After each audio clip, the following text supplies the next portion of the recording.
Here we go. It's preparing.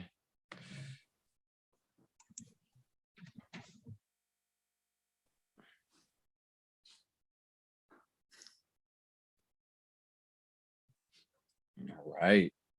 Okay, so we are live. Hello, everybody. My name is Seth, and I'm with Zesis and Brandon so far. There's going to be other men hopefully joining us. If not, it's going to be us three, and we're just going to go. We're going to roll with this. We're going to go deep. We're going to just literally be on the edge of wherever this conversation takes us, and we're going to allow the best part of us, the vulnerable parts of us, all parts of us to emerge through this. And as men, we're going to stand by each other, shoulder to shoulder, and help bring out the best in one another.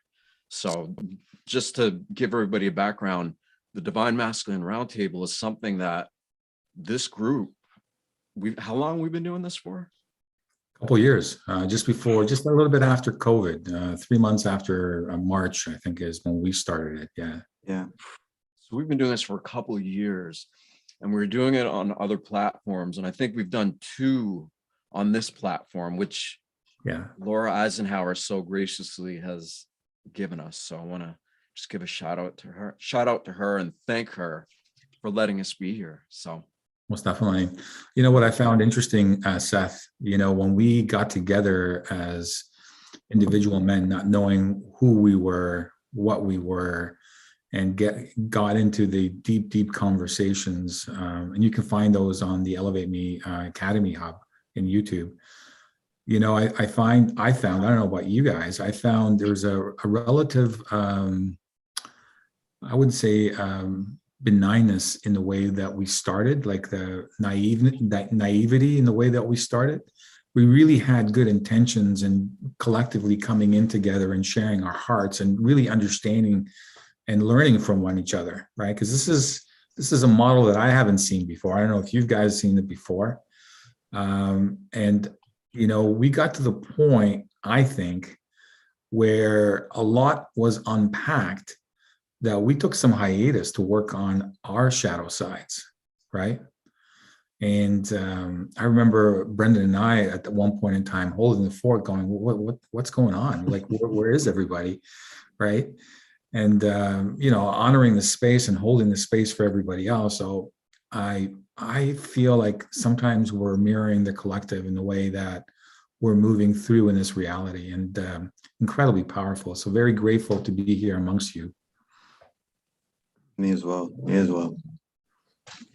I mean, it's almost like can't even say how more real it is than what you just described. I mean, it's true. No, we've never done this or that we've seen, and we're coming together, we're meeting, and we're trying to bring out the best in each other. And as a result, we kick up kind of the mucky stuff that's in the recesses of all of our subconscious, and then the aftermath of dealing with it really is a lot of the work. I know it definitely happened to me. Holy moly. Oh, and most definitely with me as well. And I love the fact that we leaned on each other as a support group as well. I mean, let's roll back. Why did this Divine Masculine Roundtable start? Why was it a program? Why was it a gathering? It was a gathering because we collectively felt that men as a whole repress a lot of the emotions, a lot of the conversations, a lot of the feelings that come with being indoctrinated and programmed and being confused. You look at the state of men collectively right now across the world, there's so much fucking confusion about what it is to be masculine, right? Yeah. Never mind a divine masculine. And I mean, we all aspire to that. I'm not saying that we all there, we all aspire to that, right? So, and that was the experimentation. I think it did so well in the way that it was messy at times. It was enlightening at times. The one session that Brendan did with his meditation just was mind-blowing. Just really amazing part of that. And to share each other's gift and our presence, that's what we need to do more and more. Because the moment we heal ourselves as men, it's the moment then we allow the divine feminine to move forward and lead in this divine feminine energy cycle, right? Mm.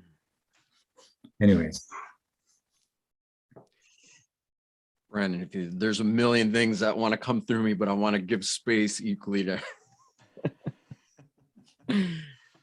I'm just thinking about everything that's going on and everything that we've been through, where we've come to right now, the state of the world. It's like I remember when I first had my own awakening, and it was like a little light in a black room, and looking around, and I had it when I was in Iraq, first of all.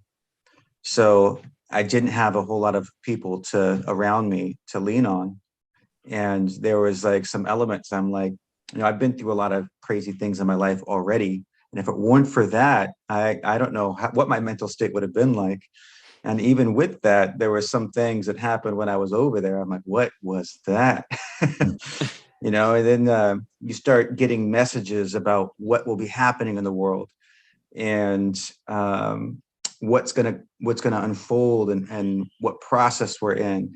And you're looking around in the world, and you're looking at the state of everybody and how asleep everybody is. And I think to myself at that point, I was like, is this really gonna happen? And I got excited, and I started like trying to share things with some people, but it was kind of like you see some things get through that little barrier, but so many things just kind of bounce off, and you see that little blank look in their eyes. You're like, okay, kind of like this reality check of where are we right now? And I go back to the drawing board, and I look up, and I pray and meditate. I'm like, okay, is this really happening again? Checking in so many times. And then gradually, bit by bit, I started seeing collective consciousness change. And from the verbiage that people started using, I'd be on the bus and people started talking about consciousness. I'm like, oh, that's a new one, like in public, and you hear these things randomly. I'm like walking around, I'm like, okay, well, that gives me hope. And then, but there's like so many things that people were just asleep to or in denial of, about what's really going on in the world, like behind the scenes going on in the world, not the puppet show and the smoke screen that we're presented with. And then coming through, even like this last 5 years, you're like, oh, well, things are starting to change. But then you see so many people just getting really angry about things coming up. You're like, oh man. And they start projecting, things on the other people and calling names and whatnot. And you're like, and you see people really getting scared and trying to hold on to what they thought to be true and what they thought they knew.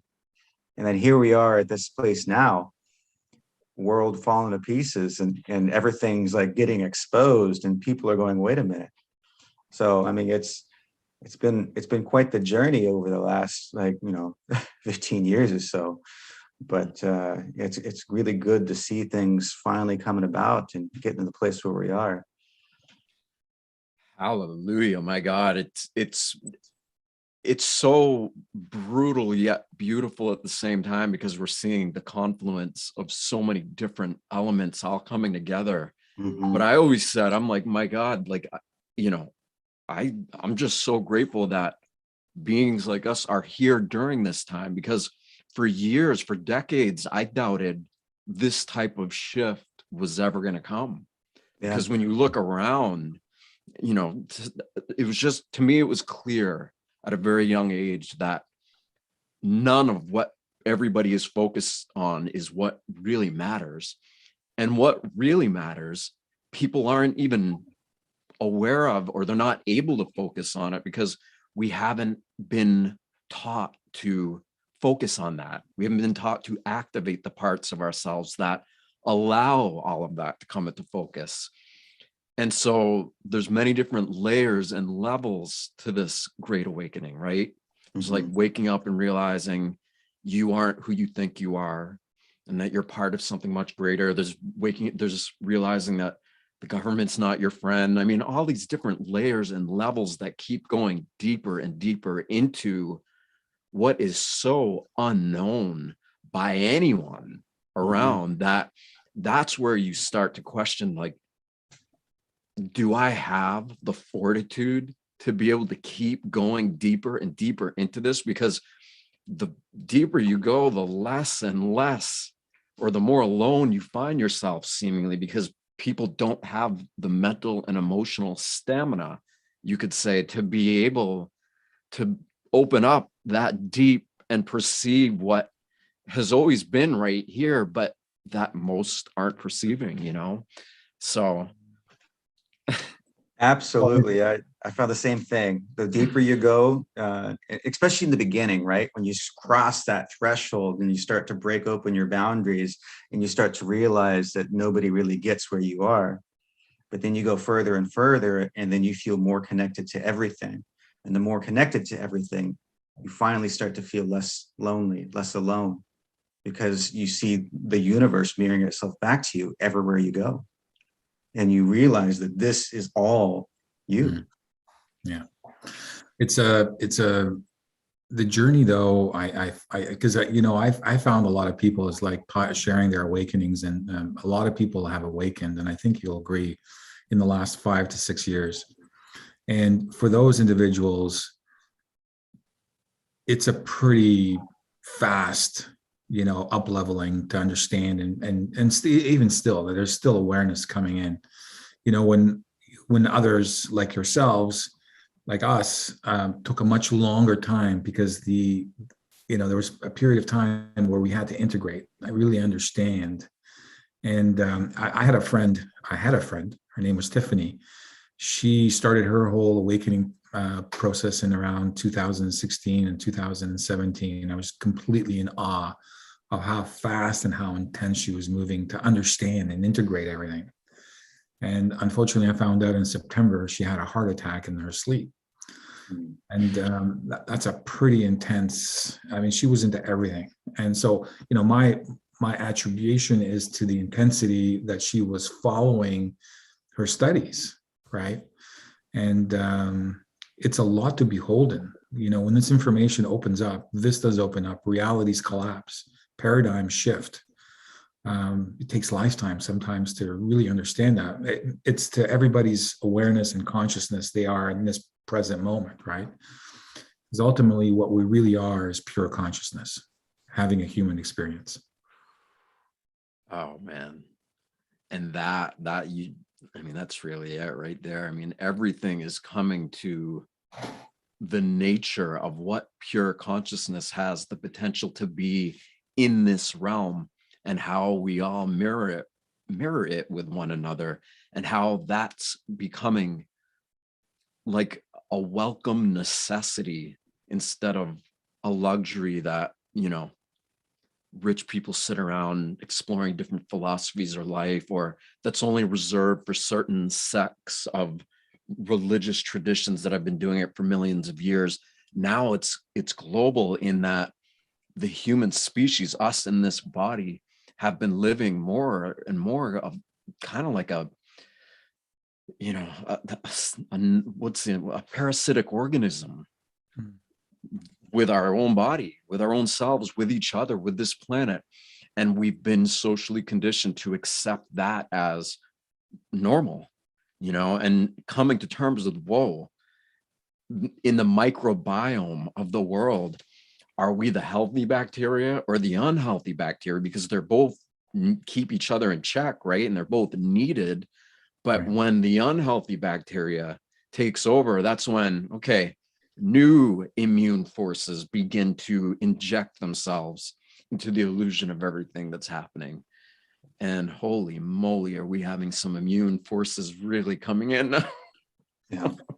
Well, to your point, Brendan, you started off the conversation about what's going on with Freedom Convoy up in Canada and the catalyst that it's created for the global community. I am so encouraged by the compassion, the kindness, the civility, I think, and I would challenge people that are getting a different narrative and where they're getting that different narrative. But I think, these are the communities and the templates of the communities that should be supported and fostered as we move into this new paradigm. It's so encouraging and heartwarming to see that the 2 years of separation and divisiveness that we've had may come to not only to an end, but also a greater understanding of what that is. And it's my belief that more and more truth, and, truth is relative, but I would say use your discernment as this truth comes out. More and more truth will come out in the next 6 months that will further unite us as human species. And there's a lot there, because paradigm shifts happen at that point in time. Yeah, that's one thing I was really impressed about and also grateful for, is how the composure the Canadians, the truckers, and that movement is holding themselves. They talked about all summer long how the BLM had peaceful protests, and then you see people like destroying police cars and burning down buildings, and they're attacking one another, and they're like, mostly peaceful protests. It's just a joke, right? And then here they are, like videos of the convoys, and they're throwing dance parties, and everybody's kind to one another. There's people out there with their kids, and even when the police come to try to stop them, they just stood there and they're waving their flags and singing songs in front of the police car, but they're not doing anything violent. And the police just turned around and left, and that was that. So they actually are, despite what some of the mainstream is trying to label them as, peaceful. And you can see that from every single video. There's a couple videos I think I've seen where the photographer actually worked for some political party, and then they had a picture of somebody holding a swastika flag, but the photographer, it was staged, obviously, is what I'm saying. Yeah, but yeah, the actual videos of it, it's very encouraging. And I love the spark that it's ignited around the world, everywhere from the Netherlands to here in the United States. They started a convoy too here. So yeah, they're going to Washington, right? Yeah, that was the plan from what I heard. That's amazing. That's amazing. I just find it interesting because, as Canadians, we're so, uninvolved. We're very polite and not intrusive, but to get us pissed to that point where we're actually moving into action, it's a whole different level of, level of conversation. So that's one subset of the conversation. And as these individuals and this movement starts to root in, the longer it starts to root in, you've got more and more engagement happening, because there are people, whether you're vaccinated or not vaccinated, this is about freedom. This is about your personal sovereignty and the way that the government chooses to take that away from us, right? And the awareness. And so whatever happens, I think moving forward, I think the movement is a success. And I suspect if anything happens in Ottawa, there'll be a litany of a force of individuals that replace those individuals. So, and I think that's what's happening. I see in Australia, happening in Europe right now, and happening in, it'll be interesting to see what happens in Los Angeles at the Super Bowl. I didn't think about that, but yeah. Yeah. I didn't know I don't really follow sports too much. I didn't know it was happening in Los Angeles. I think from what I heard that they weren't doing any like mask requirements at the Super Bowl. Is that what? It's true. Yeah. Which is funny because it's in California, and that's one of the most craziest. And LA specifically. Yeah. It's one of the most strictest places. Yeah. It's convenient. So COVID science. Oh man. So what are your impressions of what's to come? I mean, what are your intuitive feelings about what's to roll out in the next 6 months, let's say 8 months? Seth? To me, comes down to a very personal process of the degree of resistance or how much we embrace what's happening. And that's very personal, right? Like for me, I'm embracing this, like all of it. And as a result of it, I'm feeling some really dark things that are really painful, but I know that I'm capable of loving greater than that which I'm afraid of. Yeah. And so I just stay right in it, burning through all these layers of the parts of me that are like, holy moly, like, time out, but being like, no, that's right. That part of me that loves is greater than that part that is afraid. And so in that way, more and more of our human potential, or my human potential, starts to come online, but it comes online not in the artificially intelligent World Wide Web. It's in the web of life. It's in the organic living field that was here way before people beginning to realize that we've been socially engineered by governments. So to have infinity start to work its way into that which appears to be finite. Yeah. So for me, that's what I'm doing. As far as where other people are at, again, to the degree that they resist or embrace this, I think is going to be very telling in how things continue to unfold, because even a lot of people who are really aware of what's going on are still very much in resistance to a lot of the deeper aspects of their own part in all of this. That's facing their pain, though. That's facing their shadow side, and all you can do there is show compassion and support, right? I mean, we've all gone through that. We know to the degree of pain that has potentially for oneself, right? So we certainly need to be more compassion associated with it. Yeah, Brenda? I mean, where we're at, you can see a lot of the political pushback, right? And they're going to attempt to clamp down more, but the further we go along and the more they do that, it causes the opposite effect in the people, in the populace. Yeah. And that's what I see continuing, as people giving pause more and more is going to be revealed along the way. And so what's come out in the political spectrum right now is like Moderna they withdrew their petition to the FDA to vaccinate children under 5. They stopped production of their vaccines, and the CEO just deleted his Twitter account. Yeah. And cashed out about $230 million worth of stock options. So yeah, you caught that too. Yeah. So, but that is going to be continuing along the other major companies too. Like Pfizer gave a warning to the shareholders to be prepared for a major loss, right? And they were expecting to have like quite the boom for many years, right? But which is also why they were trying to block everybody from knowing what was going on for 75 years. And the more of what's behind that all and what's connected to that all, the more that comes out, the more pissed people are going to be.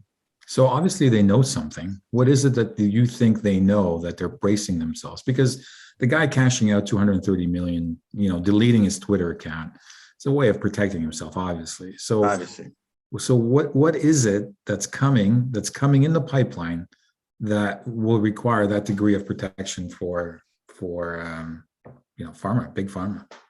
Well, I don't think the degree of the truth of what the full scope of the truth, that's not going to come out. But there is things that's going to be obvious that people can't water down or deny. And that's what they knew and what they weren't sharing. What they did in the political spectrum to try and drown out or dismiss or suppress other avenues for treatment that were effective and far less side effects. So that's the piece that's going to come out.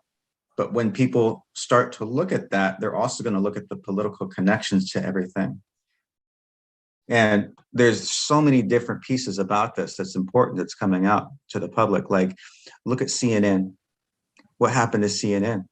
So you have two major producers at CNN that they're either charged and going through a lawsuit, or they're having stuff brought up on them for pedophilia charges.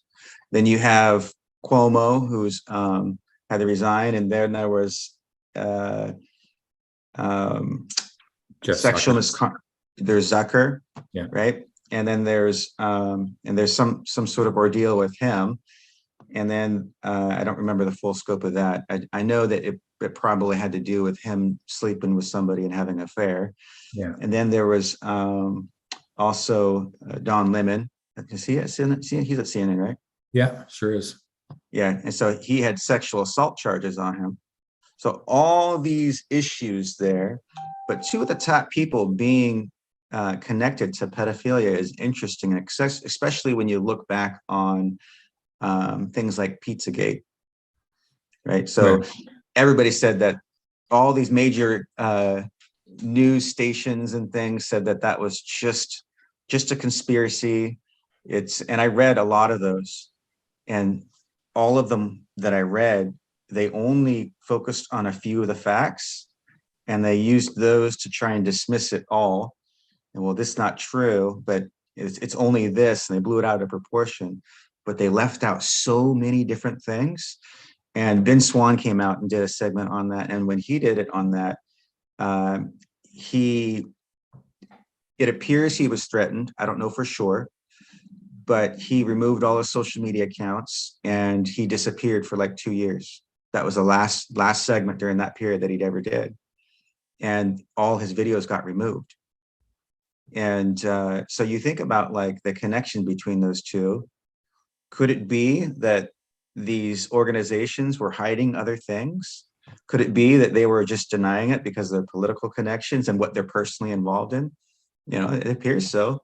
I mean, look, it's Facebook. Facebook allows pedo-friendly groups to be on their network, and yet they will go and be the first to remove any group that supports Trump or any other. Like they removed a group that was talking about their vaccine side effects.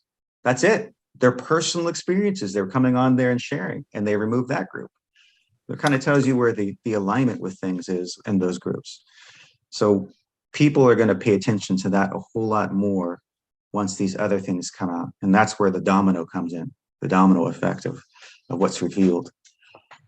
Yeah, I totally believe that, Brandon. I think to talk a little bit more specific on the confluence, I think I agree with what you're saying. I think there's going to be more revelations around this cabal, this cult that's been in existence for thousands of years, and the way they feed off physically and energetically off little children, and the damage it does to society, and the way that we are fragmented and divided because of that trauma inflicted. So there's that whole epigenetic trauma that happens when that occurs. So I think that is going to be probably a latter part that slowly unfolds, because that, to me, when I started encountering it, for me, I couldn't endure it just because of the depravity of it. It's just I can't even think about it right now for me. But you have to hold it in space in order to release it, in my view, anyways. So that I think the political situation that's happened in the U.S. with the President Trump, I think there'll be more and more revelations. I think the Durham report will be coming out imminently. Will be a major arrest. So that begins to wither down the trust. I think the awareness. Didn't you guys find it curious that Prince Harry did like a whole segment on getting tested for HIV? I mean, what the fuck was that about? That was curious, especially for a couple months before that, in gaining momentum, they were talking about vaccine-induced HIV-like effects, dwindling down the immune system, and then it being actually manufactured, possibly from the HIV virus. Well, Luc Montagnier, who won the Nobel Prize, one of two, I believe, for discovery of the HIV, basically said the same thing very early on. about the segment of an HIV strain that was basically manufactured to go into the vaccine. I mean, this is an mRNA vaccine. It's not even a vaccine, it's a gene therapy. Let's be real. I mean, And what wasn't he found dead shortly after he came out with that announcement? Well, he actually said it very early on, and just recently in January, he came out again being very vocal about how the unvaccinated are going to save the world. And talking about this HIV and what's happening there. And yes, about a week later, he was found apparently had a heart attack in his bed. So I mean, it's curious. You can talk about it till the cows come home, I'm sure. But yeah, ultimately, you know, I look at the facts, and the facts. I mean, there's conjecture, there's theories, and then those conjectures and theories become facts, you know, shortly thereafter. You know, Facebook, for example, when they were banishing individuals for saying certain things about COVID, well, guess what? Now they're all accepted now, right? So, what you know, where's the justice in that? So more and more of that chaos as it's spinning around. And I want to bring your attention to as we become more and more chaotic. I would invite people to look at the sun and what the sun is doing, because I think there's a direct correlation. We're last week and a half, we've been getting bombarded with solar flares on this planet, and you know, and why is that important? Well, solar flares are connected to the electromagnetic aspect of the earth, and we are electromagnetic beings, so we are affected emotionally every time these X flares or C-class flares come down on this planet. So as this population starts to rise, as this chaos comes to a crescendo, you can start seeing the sun's energetic field interacting with ours. That's going to be an incredible sight coming down. And maybe this is what is coming in November. Who knows? It could be. I mean, even the military has talked about a great solar flash, right? So they talked about, well, not the military per se, but military whistleblowers. Let me be more clear on that. So I don't think you'll find anything from NASA on a great solar flash, but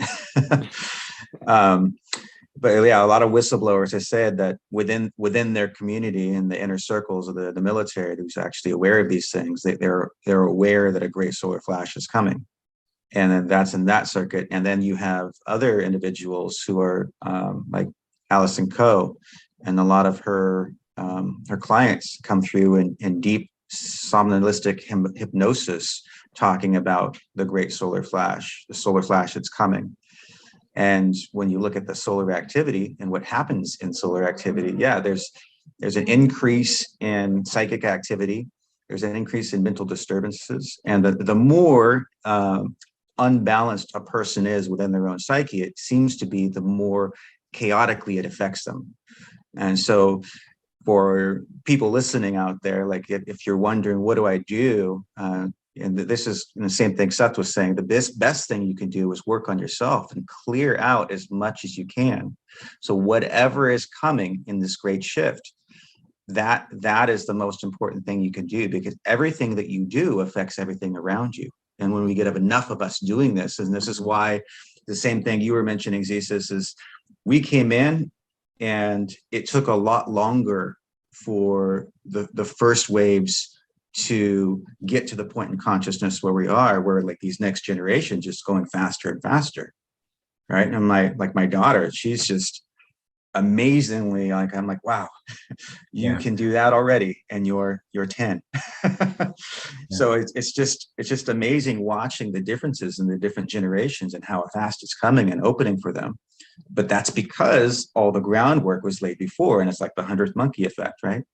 And so, and that's what I really think like the 144,000 is about, is you have enough people open up their consciousness in the most profound and most open way possible, and it opens up the field, and that's when the flash comes, right? So it's all going to happen coinciding around the same time as everybody's consciousness is going to open up. It's going to allow for this flash to come through, and it's going to sweep through everything. But we're doing the groundwork now. That's just why so much spiritual intensity has been going on for these last few years. That's why everything's felt so deep. That's why some people have been laid out and they're like, wow, like I've been completely changed during this time, or it's been so intense, it's been rough, it's been profound, it's been uplifting, it's been all of those things, but it's all been preparing for this next thing that's coming. And whatever way it comes, I think people are going to be in awe and shocked and amazed. You know, I don't think words can do it justice, just like most of my deepest spiritual experiences. Yeah. Yeah. We're monopolizing here, Seth. Over to you. Well, it's going to come to the state of the world. My God, you said it. We are bioelectric beings, right?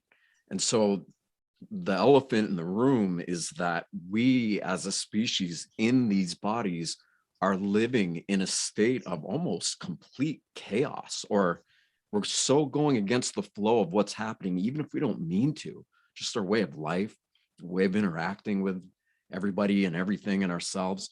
And we know that's not sustainable. We know it can't last. And so then what is the solution? And now we're coming into, like Brandon said, that I said, is this inner work. Because if we're bioelectric beings, but we're not conscious of what that actually is, because the mind, we've been so socially conditioned to ascribe meaning to things in a way that we can compartmentalize and box them. But when it comes to knowing ourselves as we truly are, our minds can't do that. And so in many ways, we're upping the amplitude of all the wiring, or the organic root systems of our body, in a way that allows us to be able to receive, perceive, and transmit a higher frequency, a higher amplitude frequency of this flash, of this energy. And until that happens, then we're going to continue living in this indoctrinated, socially conditioned state of being that in and of itself is in a state of disharmony with the natural universe, you could say, with God. Yeah.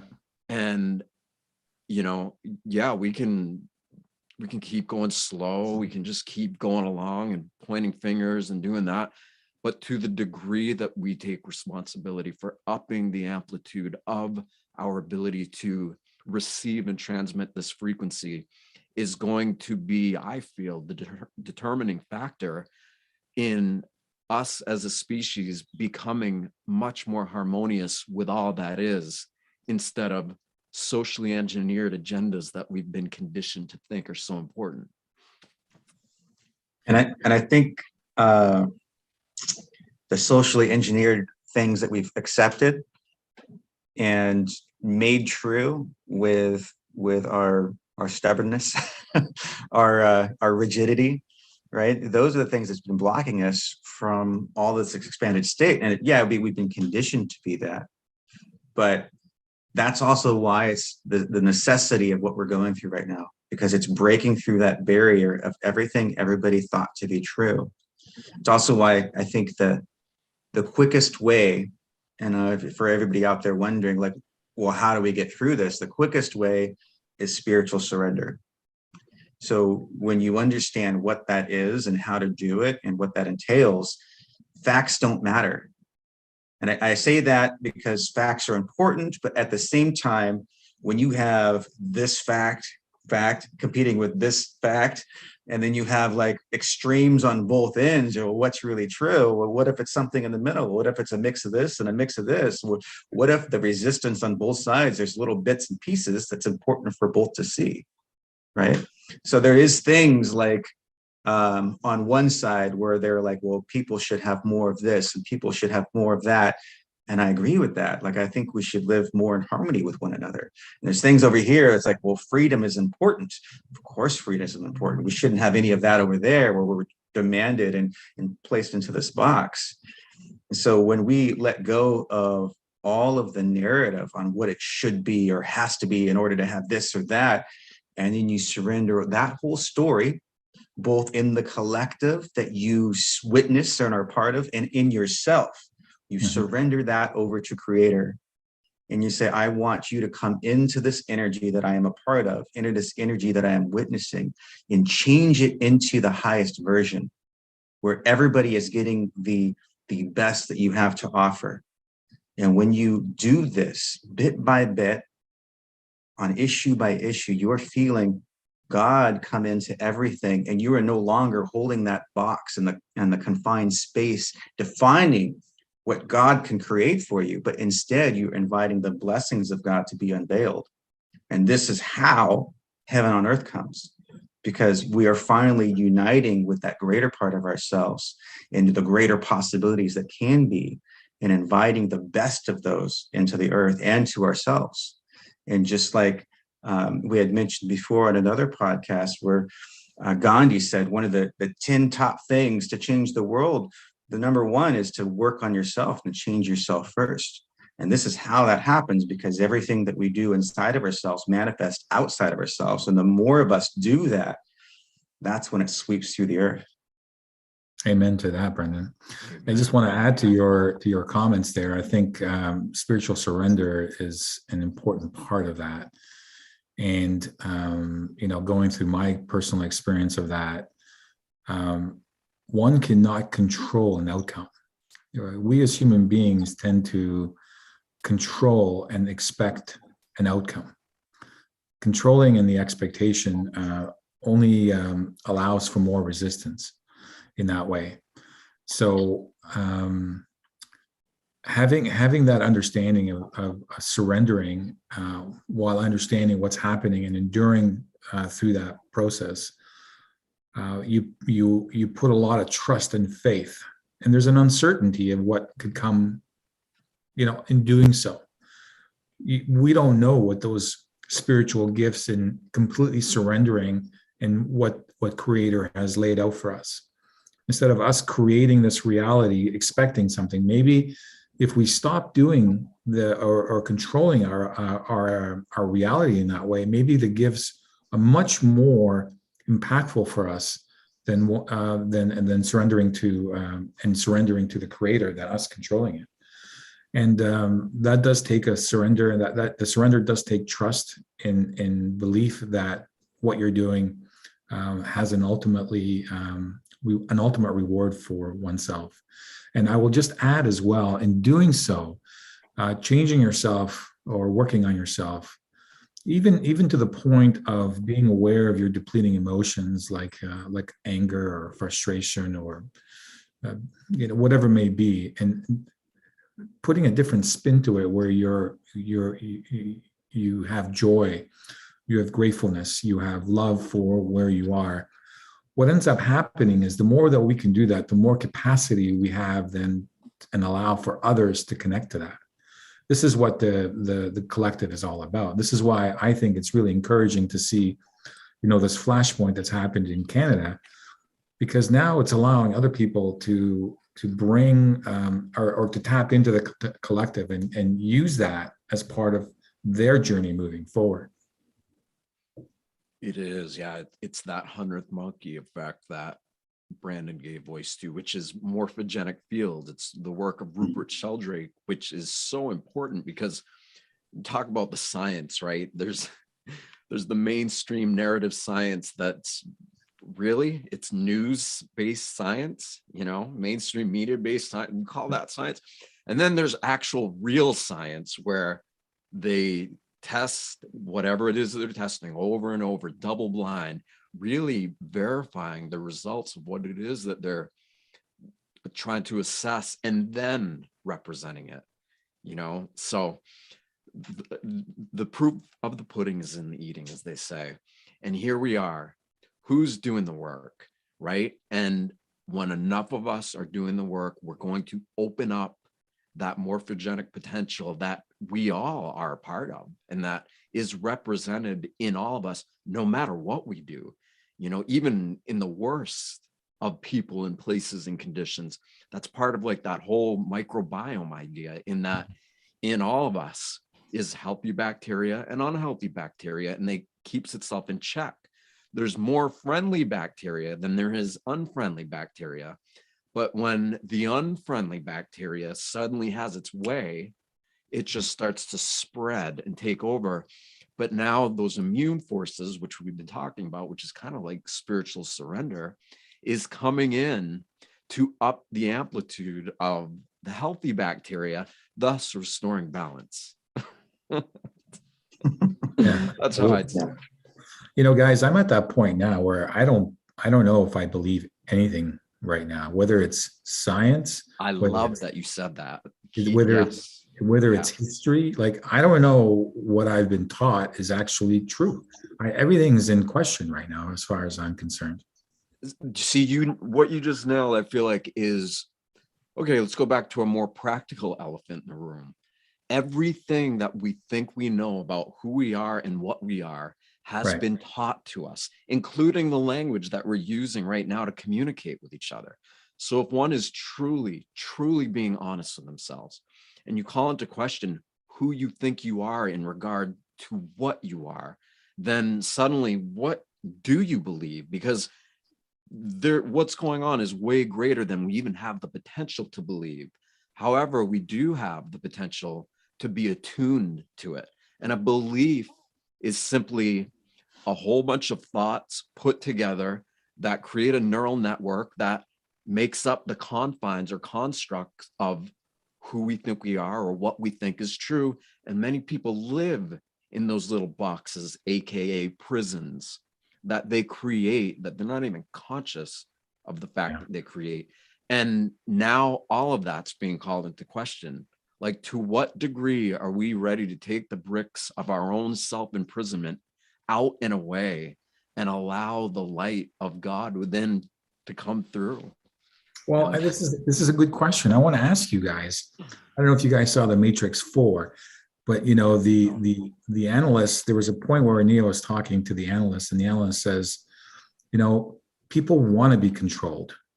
They don't want to be empowered. And I thought to myself, what if people knew what's at stake? And what if people knew what it really means to be empowered and what that means?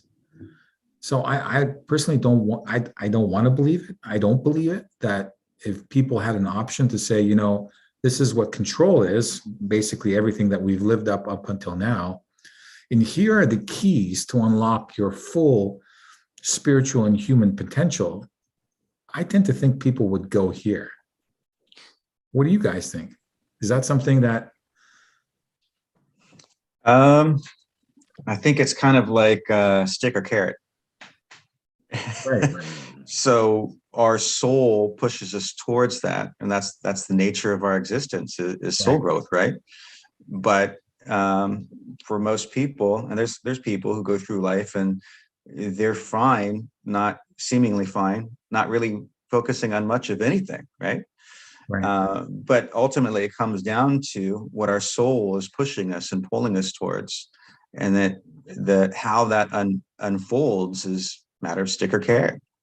So when we understand the rules of reality, of course, we choose the carrot.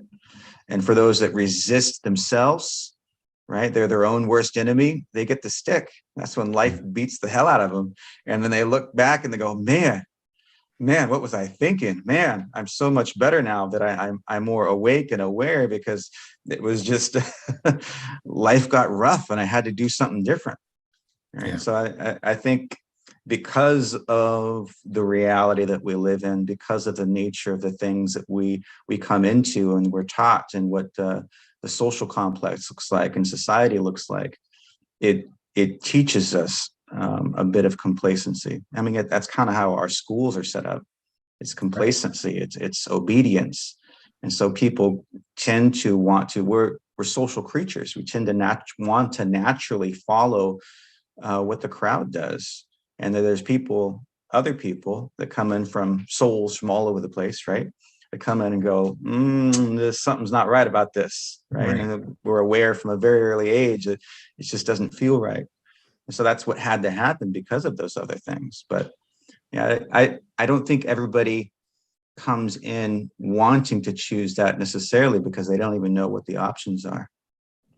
Yeah. Right. And if people can if there's a mom or a dad that can make those decisions on behalf of you, i.e. a government, then I think people tend to choose the less or the easy road, right, as opposed to this other path, right? Then there's Yeah. yeah, sorry, go ahead, Brandon. Oh, I was just going to say, like, even on that note, me doing my psychic work, and how many people come in and want me to like give them the point by point of their life. Tell me about this. What should I do here? What should I do here? I'm like, man, learn to make some decisions for yourself. Like learn to be empowered and really come into that place of your own connection. That's where I would start with. Well, what you said was almost exactly what I was going to give voice to, where another option in all of this that for me has been realistic and practical when things get really tough is to the degree that I'm able to take responsibility for whatever it is that I'm experiencing.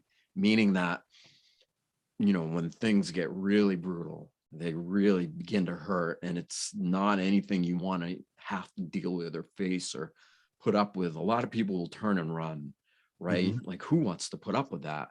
Or we go into that victim mentality or savior mode, like someone help, like, but to the degree that we can recognize this is all part of the soul's own developmental process, and to the degree that we are consciously willing to be conscious of that process is the degree which we're able to overcome all of it. And then all of a sudden there isn't these people who are subservient and these people who are not.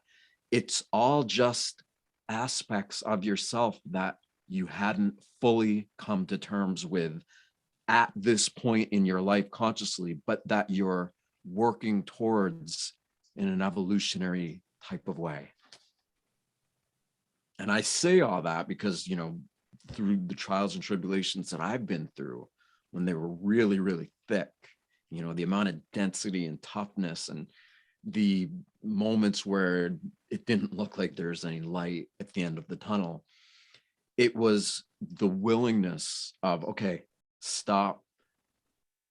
How much of this is real? How much is this my perception of it? And if I can't change what I don't like about it, what, if anything, can I do? And it's always been, well, you can take responsibility for your state of being in the midst of that which you don't like. And every single time, this state of harmony comes back, heart-brain coherence, and you feel at a state of peace, even though you don't like where you are, what's going on, but you keep choosing consciously to focus on breathing and being in coherence.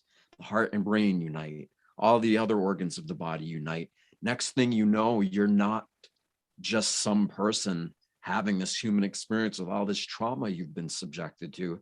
You are literally a very highly complex, intelligent, beyond human comprehension field of bioelectricity that is animating this form. Yet somehow you're conscious of it because you surrendered the parts of you that resisted it while activating the parts of you that are able to allow this to come into focus. So there's that part of it, which is to me so exciting because what can that mean for our world? What can we create? What can we bring in? Because now we're talking about knowing ourselves and each other as a pure creative force that is beyond comprehension, that is beyond the ability to give voice to, yet it's entirely within our ability to embody and know in that way.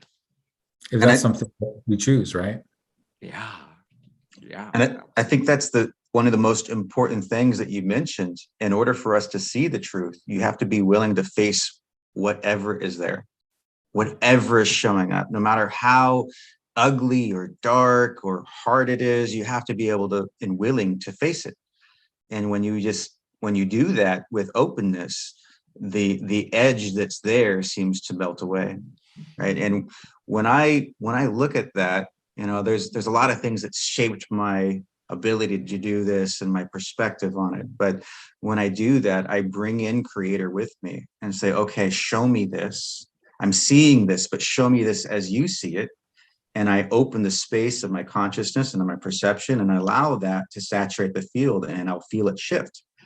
And so that's my own way of doing what you're doing is like, okay, whatever this is, show me, let me see the truth in this. And something that I think about in regards to that, when people look at like the light and the dark and this person is bad and this person is good, I think about this, I forget his name, but he had a near-death experience and he was an atheist. And when he met God, he said, why are people so evil? Why are they so dark? And what he was shown was this like kaleidoscope of souls. And it is every soul that was ever created, every human that ever existed. And there was this big kaleidoscope of colors. And his feeling from that was God loves all of these. God loves everybody, no matter who or what. God loves it all. It is all a part of God.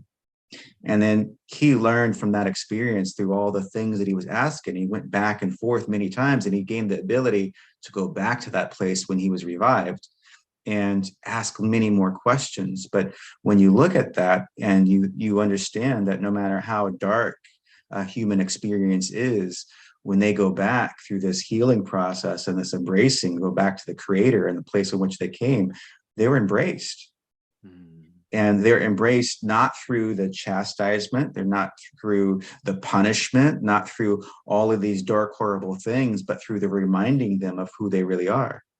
And so when I look at the darkness in the world and the darkness in myself, anything that comes up in my own experience, my whole perspective is, well, Creator, teach me how to look at this and experience this as you do, so that I may be closer to you.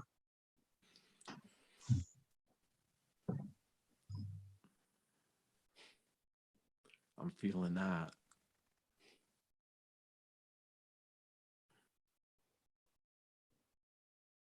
Yeah, and then how much are we as individuals willing to make space for knowing space as it is?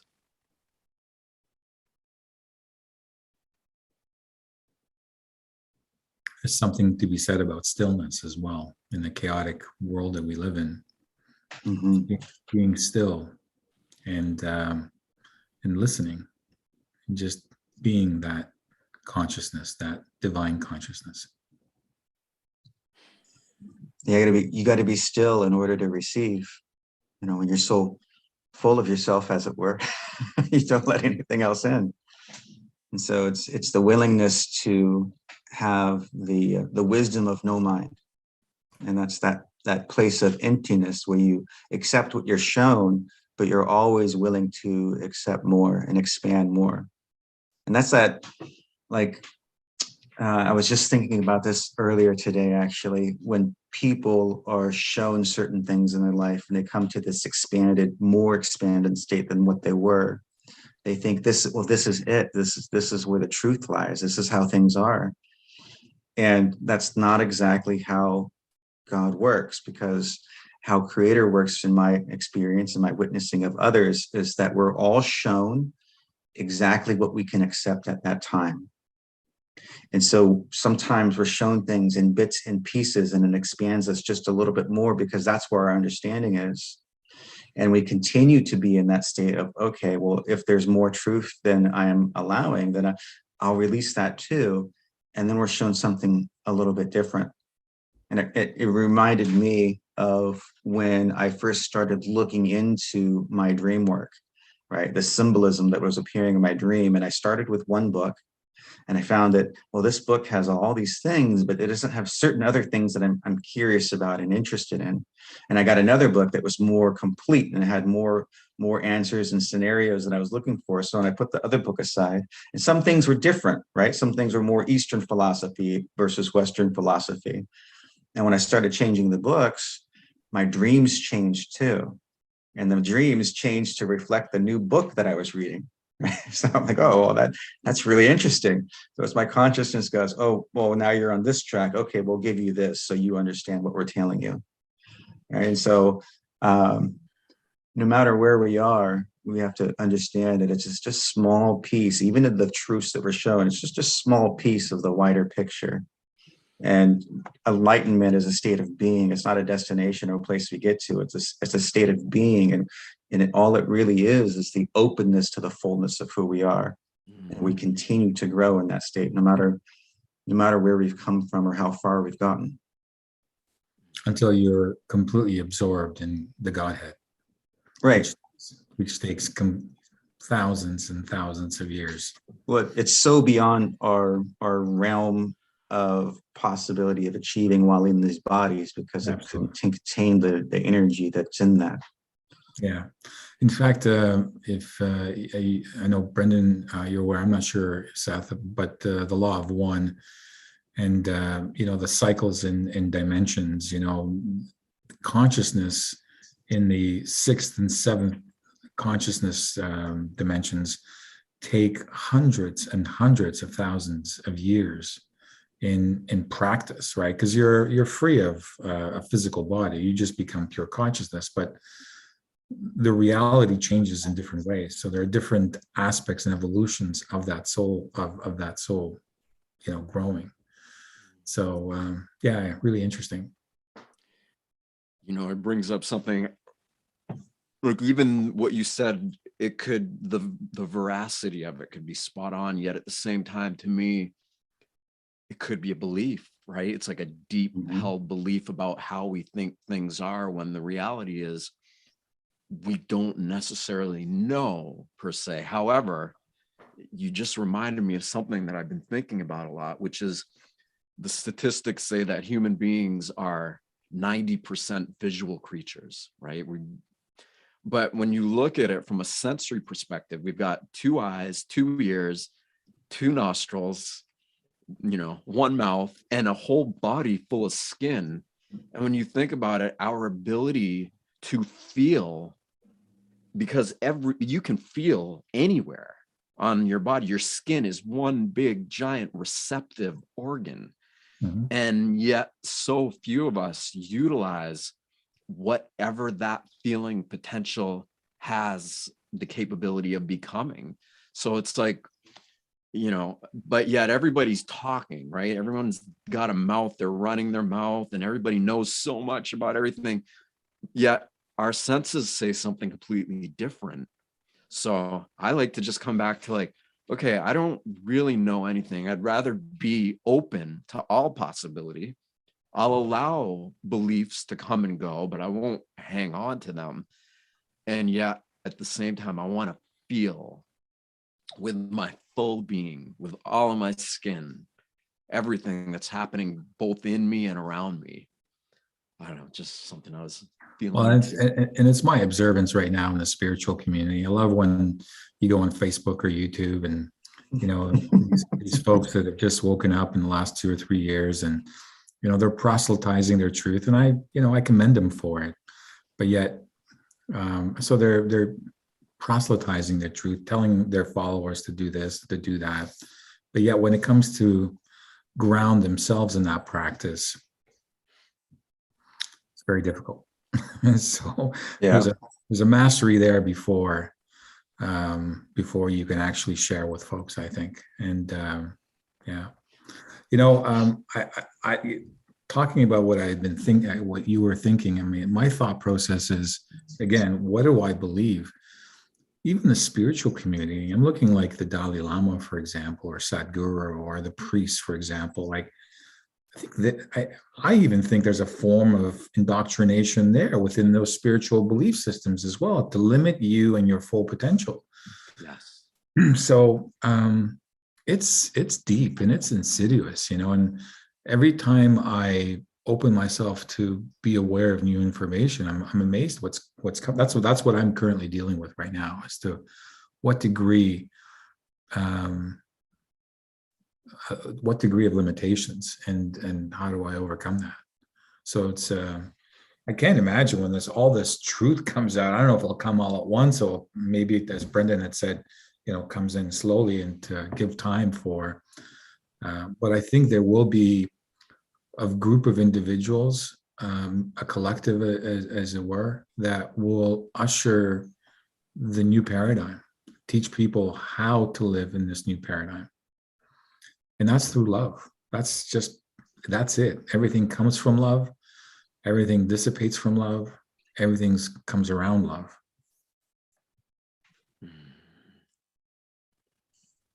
We're getting there. I also think that, on your note, Seth, that to get to the truth, you have to learn how to feel first. That's really key. So no matter who or what you're listening to, when you learn how to feel, you can feel where it's off. Yeah. And you learn how to feel and discern your emotions from your intuition, because your intuition is your connection to the divine, your connection to your higher self, to creator. Your emotions, sometimes it can be very tricky because people will react to their emotions and think that that's their intuition. And, well, I feel this. Well, where is that feeling coming from? And so I always go through a series of tests if I'm reacting emotionally and I feel something to be a certain way. So I'll put that through my filters and will teach me what is this, where am I reacting emotionally, till I get to a neutral state, and then I'll re-examine it. Sometimes it will change, sometimes it won't, sometimes it will, the facts won't change necessarily, but the edge that's there will be lessened. And so the experience of the facts will be different, right? And so then we can accept more. And when you can accept more, then you can shift more. Yeah. Because that's where that shifting really is then that neutral space. You can't shift what you're resisting, because that's that old saying, what you resist persists. Yeah.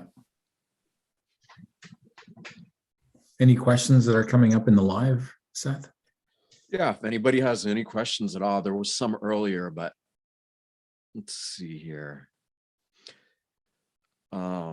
Somebody asked something, what solutions can we create for the jab to neutralize the nanoparticles?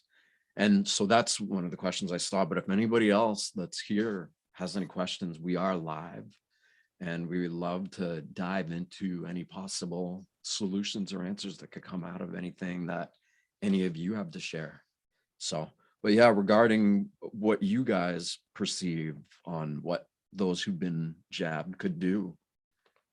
So I would refer you to Twitter there. And there's an amazing individual, name is CJ Zingle, I believe her name is. We can put that in a later time on Facebook. I'll forward you the link. And her website is Zinglepathy. She's got an amazing protocol. Zingle what? Can you say? Zinglepathy. Zinglepathy. Okay, like natural allopathy, but Zinglepathy. Yeah, it's just like a electronic storefront. And she's got incredible information, and she's got a whole detox. Routine for the ones that have been jabbed. Now, that being said, there are solutions coming. So just have hope in that. It won't be the immediate solution offered, so be cautious of that. I think when the solution is offered, kind of sit back and kind of wait to see, because there's no immediacy right away, or there's no immediacy. But I think the second offering of the solution will be the right solution, in my view. Brendan? From what I've heard, like some of the traditional protocol would help. It's not going to be the lasting solution, but if you take like the things that I took that really helped like overnight was the vitamins, vitamin C, vitamin D, vitamin B12, and then zinc. And then I also took quercetin and black seed oil. So that gave me a significant difference. And if you continue to take those, it will help keep the spike proteins and whatnot in check. Somebody else that I know had some success doing cupping with bloodletting. And it's better to do the closer you got to the jab. But she also said that she was doing people that had it 6 months prior with some results. And the things that came out of that was nothing like she's ever seen before. So typical bloodletting, it looks a certain way. And she said it was much more coagulated and darker and thicker and came out gooey. Yeah. So that's a sign that it's actually working.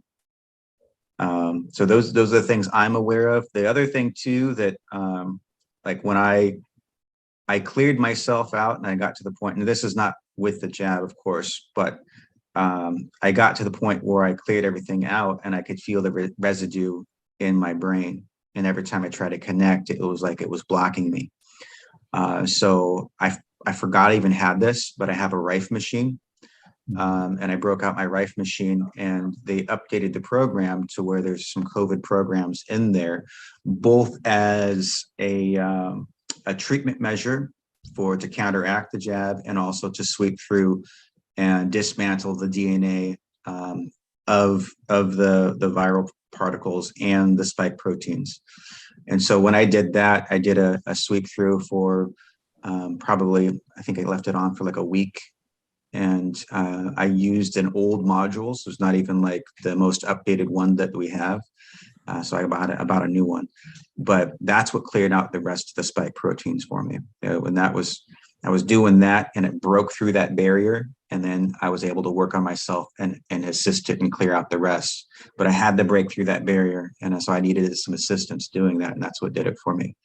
So I definitely check out some of the other people, like, what is it, Dr. Zelenko is his name, right? Yeah, Zelenko has a protocol as well, which is he's amazing. Yeah, I'm not familiar what that is off the top of my head, but I know he has a protocol for that. Yeah. That's great. Yeah. I'd throw in, just from a more spiritual perspective, is, when you look at from a biophysical reality, we, as these beings we've been subjected to so much rampant toxicity from big ag, from everything that's been going on for so long, that, similar to the way they say the whales and dolphins and the big fish of the sea are full of heavy metals, so are we. For the most part, our bodies are filled with all kinds of stuff. And it also just so happens that the water of our body and all of these metals are antenna for consciousness, but it can be an antenna for any form of consciousness, even artificial intelligence that's operating at a low frequency, which many are speculating, which is why these towers are being installed everywhere. So I take it as if somebody went and got jabbed and they didn't realize it, and then all of a sudden they were like, oh my God, what did I do? They have this like mass awakening. This is the time to develop the heart of a lion, right? To really just be like, okay, I am going to know myself as soul unconditionally. I am going to love all of the wounding, the trauma, the drama, the chaos, the disorder. I'm going to love that with all of my heart and soul, and then some. And the more somebody can get themselves to that place, the more we have the ability to anchor in this miraculous potential that we all are. Yeah. And in many ways, back to why we formed this group, is enough of us have been feeling this in our own ways, to the degree where we're like, let's support one another.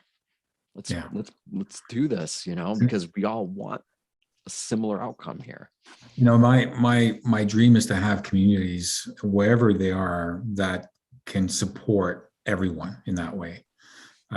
So if wherever you are right now, find like-minded people and create communities, physical communities, digital communities, connect with a digital community of like-minded people, and start sharing information. Because there will be a time where, whether the electronic and internet may not be of use, whether it comes from a solar flare or whether it becomes more human in the interference with, whatever's going on with the military and whatnot. But it's best now to start forming those communities for support and uplift. and to create the joy. So being joy every single, I mean, it's a miracle that we take a breath every single moment. Let's rejoice in that. Yeah. Brandon, any closing thoughts or anything you want to express? Well, adding on to what you just mentioned, I think it's important for those people who are regretting their decision to know and to remember that their emotional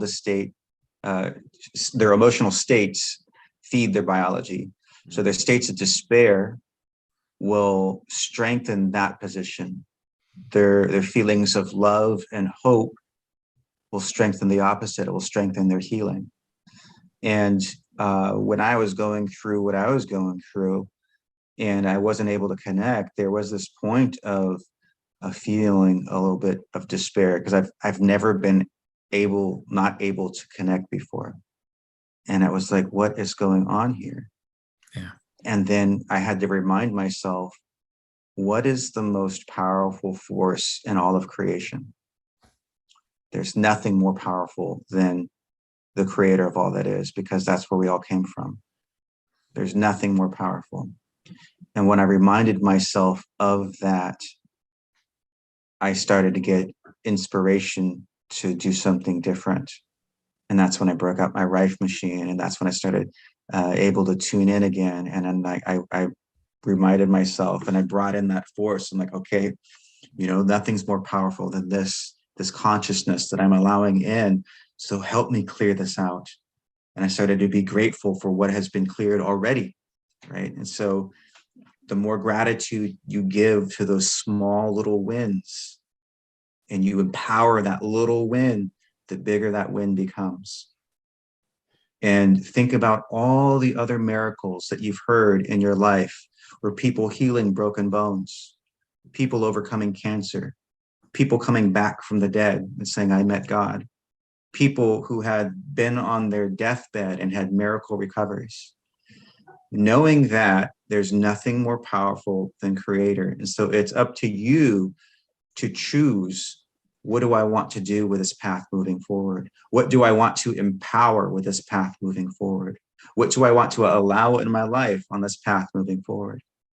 So it's what you allow or not allow, that's what's going to unfold. And the more you have faith in that outcome, that faith and that power and that connection that you ultimately have inside of you, the more that is what will be true. Yes. Amen. Amen. No, it's a bunch of men. Sorry. Ended on a high note anyway. At least 3. Yes. Oh man, that's funny. Yeah. Well, I've said enough. I know that, but Yeah. this was wonderful meeting with you guys again. It's been a long time since we've done this. Yeah, so let's continue these as the world changes and significant moments. Yeah, we should have these. Yeah, regularly for sure. All right. Well, thank you, everybody. We'll put some of the links below, and then if you want to watch all the other, what's the elevateme.hub is or no? No, it's Elevate Me Academy. That's where you can find it on YouTube, and everything's listed there, including the last ones. We've done a lot of these. How many have we done, probably? Well, 22 that I've published, and there's like 3 that are still waiting to be published. Oh man. So I'm working on it. I totally forgot about it. It's again, it's really important because now in the quote unquote spiritual communities, there's all this talk about the divine feminine. And I have a friend named Martha, and she's like, what about the divine masculine? Why is there not more discussion and exploration of this primal divine force? And it's like, that's what we're bringing here. It's what we're doing. Yeah, more to come. Yeah, there's I'm working on a project right now. Hopefully, God willing, there'll be that more prevalent. All right. Well, thank you, gentlemen. Thank you. I love both of you. It was wonderful to see you. Love you guys too. Good to see you you guys, and we'll connect again soon. Okay. Sounds good. Good night.